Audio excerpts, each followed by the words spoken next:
Good morning. This is Christina Forbes, wife of seriously injured worker Lauren Forbes. Just trying to get our stuff together.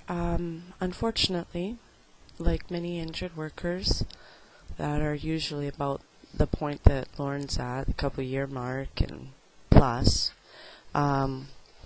we've officially gotten our eviction notice. Oh, pardon me. I'm just trying to clear that up there. 10-day notice to end tenancy for unpaid rent. So, we got 10 days apparently to either come up with our rent money or move out. So, what do injured workers do when they're forced, with eviction and no money and from workers' compensation or from human resources? It's so incredibly sad to see. To be honest with you, I'm not too sure what we're gonna do. I'm going to go and get a reconsideration form today from Human Resources here in Port Hardy, but unfortunately that's a couple-week process. And even then, I'm not too sure if we'll get it. According to the letter that we received from Mark Evans at Corporate Security for WorkSafeBC and Mr. Sadu, Lauren and them were still in business on the 2nd of June. So I'm not too sure what's going on, to be honest with you. Lauren did try to call them to have them make a decision letter, but as of yet, they haven't decided to cut him off or to pay him. So whether or not welfare will pay us now, I'm not too sure. I'll keep you posted on that. We do have a meeting today with a local reporter from here at the North Island Gazette at 4 o'clock. Hopefully that'll go somewhere. Although, like she said, don't hold your breath. There's, I guess, quite a bit that reporters have to worry about when dealing with WorkSafeBC stories, and one of them is getting their ass sued by WorkSafeBC. Go figure. Let's just keep the dirty little secrets that are WorkSafeBC right under the fucking rug so the general public and people at large don't know that how much we are starving injured workers and their poor little families. So I've gone to the food bank as many times as I can this month, and unfortunately I'm not allowed to go anymore.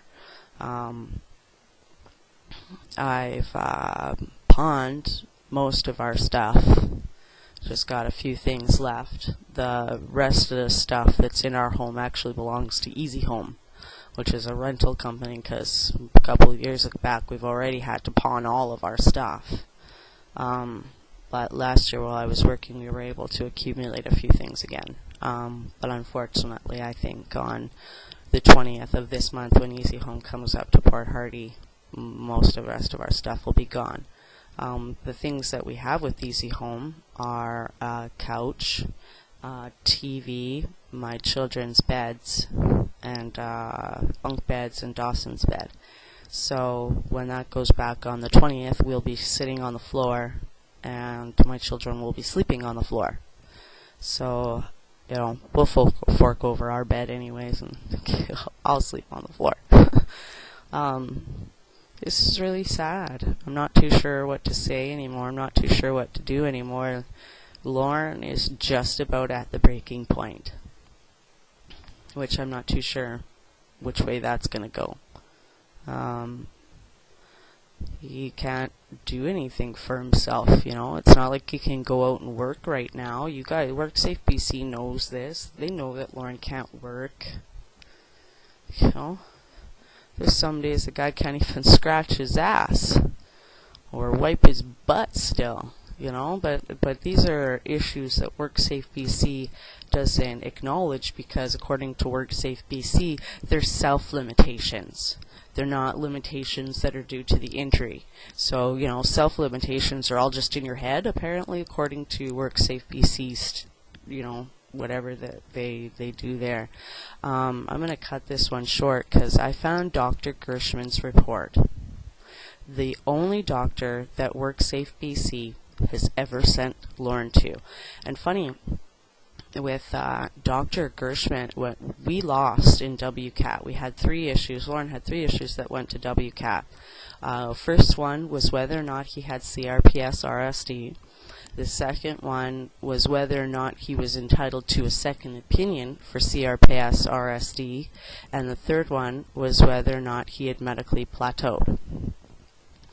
We lost the CRPS RSD due to Dr. Gershman's report, the only doctor WorkSafeBC has ever sent him to.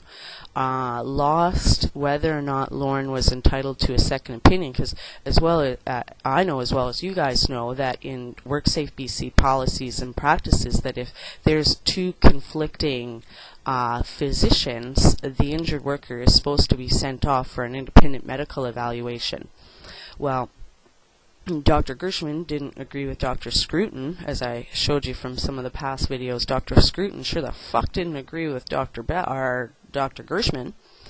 Our lawyer at that time pointed this out to the lady at WCAT. When there's 2 conflicting physicians' reports, the injured worker is to go off for an independent medical evaluation. Well, that was never done, and we lost that at WCAT. So according to WorkSafeBC and WCAT, my husband is not entitled to a second opinion. Which is funny, because I thought here in Canada that it was a right, and everybody was entitled to a second opinion when it came to medical information. But apparently, due to WCAT, Lauren is not entitled to a second opinion. This is at the 7-minute mark, and I really didn't want to run this one this long. I just kind of wanted to get up there and talk about my eviction notice. So I'm going to let you go on that one, and have a look for Dr. Gershman's video. I think I'm probably going to have to do that one in 2 parts, but it'll be well worth it, because I'm also going to share this stuff from WCAT. So thank you very much for watching. Have a good day from the Forbes house. Bye-bye.